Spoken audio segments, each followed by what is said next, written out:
Welcome to the Salmon Runs YouTube. Enjoy the video. You start now, verify the system recognizes an Nvidia GPU in Device Manager, then plug into AC power and pick High Performance Power Mode. This prevents throttling during driver install. Once done, open a browser and download the latest GeForce driver or GeForce Experience installer. You want the exact model and Windows version. If unsure, use automatic detection. Make sure antivirus is temporarily disabled only if installer blocks, otherwise proceed. This gets you ready to install the GPU stack correctly. You run the Nvidia installer as administrator.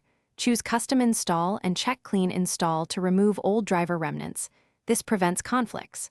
Once installed, launch GeForce Experience to download optional components and enable automatic updates. It also gives you game optimization. Then, go to Windows Settings System, display graphic settings to assign high-performance NVIDIA to specific apps or games. This forces discrete GPU use. And remember to reboot after install, so the OS binds drivers to hardware processors. You finish by rebooting and opening Device Manager and the NVIDIA control panel to confirm the GPU appears and is set for preferred tasks. Once running, use Task Manager's GPU column while launching an app to verify it uses the NVIDIA chip. If performance is poor or the GPU is missing, reboot into safe mode and perform a clean reinstall of the driver or roll back to a previous driver.